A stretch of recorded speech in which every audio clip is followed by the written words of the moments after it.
Assalamualaikum warahmatullahi wabarakatuh. Halo sahabat dimanapun berada, kali ini kita bertemu lagi di Ahajat Channel bersama Bunda Gusti dan anak anda Aisyah Akila Zahra. Semoga kali ini kita semua dalam keadaan sehat dan selalu dalam lindungan Allah Subhanahu wa ta'ala. Amin ya rabbal alamin. Baiklah sahabat semua, kali ini Ahajat Channel ingin berbagi kisah tentang perjalanan ziarah Ahajat Channel ke makam wali Allah yang berada di Desa Sambangan, Kecamatan Bati-Bati, Kabupaten Tanah Laut, Kalimantan Selatan. Wali Allah ini bernama Maulana Abdul Samad atau lebih dikenal warga Kalimantan Selatan dengan sebutan Datu Insat atau Datu Samada. Menurut riwayat, Datu Insat atau Datu Samada berasal dari Kampung Kuin, Banjarmasin. Beliau lahir pada tahun 1015 Hijriah atau tahun 1594 Masehi dan wafat pada 5 Rabiul Awal tahun 1135 Hijriah atau 1714 Masehi. Menurut riwayat, Datu Insat atau Datu Samada adalah salah satu murid dari Khatib Dayan. Khatib Dayan adalah seorang ulama dari kerajaan Demak yang mengislamkan Pangeran Samudra alias Pangeran Suryansa. Dari Khatib Dayan inilah Datu Insat atau Datu Samada menimba ilmu agama. Beliau belajar ilmu syariat, ilmu tauhid, dan ilmu tentang pengenalan diri kepada Allah. Di samping belajar ilmu agama, Datu Insat atau Datu Samada juga sering membantu kerajaan Kayu Tangi, yaitu kerajaan yang berada di Banjarmasin. Beliau diangkat oleh seorang pangeran yang bernama Pangeran Suryansa sebagai pengantar surat kerajaan ke daerah-daerah pantai laut seperti Tabanyo dan lain-lain. Namun suatu ketika Datu Insat atau Datu Samada menderita suatu penyakit sehingga beliau memutuskan untuk meminta izin kepada guru beliau Khatib Dayan dan Pangeran Suryansa untuk meninggalkan istana guna melakukan penyembuhan sekaligus memperdalam ilmu agama beliau di tempat yang tenang, yaitu daerah Padang Purun, sambil berkhalawat untuk kesembuhan penyakit beliau, dan akhirnya beliau pun sembuh dari penyakit tersebut.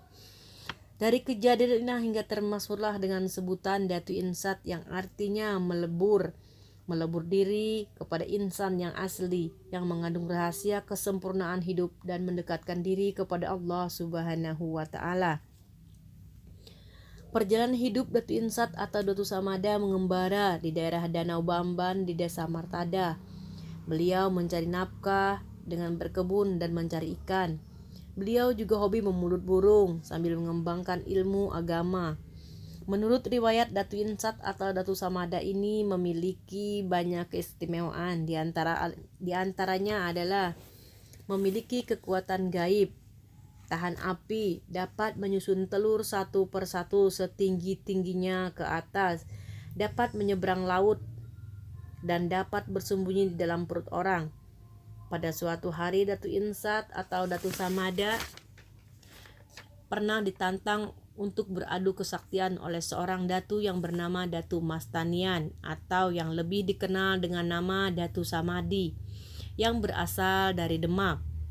Menurut riwayat, Datu Mastanian atau Datu Samadi adalah seorang ahli dalam ilmu makrifat. Beliau datang ke Kalimantan dengan niat bertemu dengan Datu Insat atau Datu Samada. Begitu tingginya ilmu beliau sehingga untuk menyeberangi Laut Jawa, Datu Mastanian atau Datu Samadi hanya menggunakan kulit semangka sebagai perahu berangkat menuju Desa Sambangan dengan petunjuk seorang nelayan. Sesampainya di Desa Sambangan, Datu Mastanian atau Datu Samadi memberi salam yang langsung dijawab oleh Datu Insat atau Datu Samada. Dan setelah itu terjadilah adu kekuatan antara Datu Insat atau Datu Samada dengan Datu Mastanian atau Datu Samadi. Adu kekuatan yang mereka lakukan diantaranya adalah Datu Mastanian melempar kapak, disambut oleh Datu Insat dengan melempar kayu.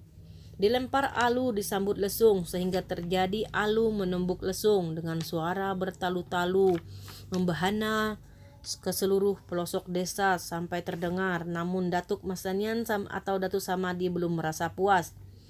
Ia ingin mencoba ilmu yang dimiliki Datu Insat.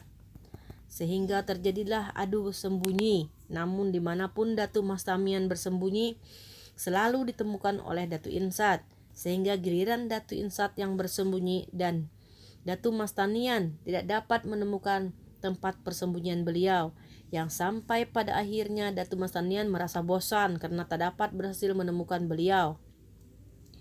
Datu Mas Tamian berteriak memanggil Datu Insat, "Wahai Datu Insat, di mana engkau?" Datu Insat menjawab, "Aku berada di dalam perutmu." Kemudian beliau keluar dari dalam perut Datu Mas Tamian. Datu Samadi bersimpuh.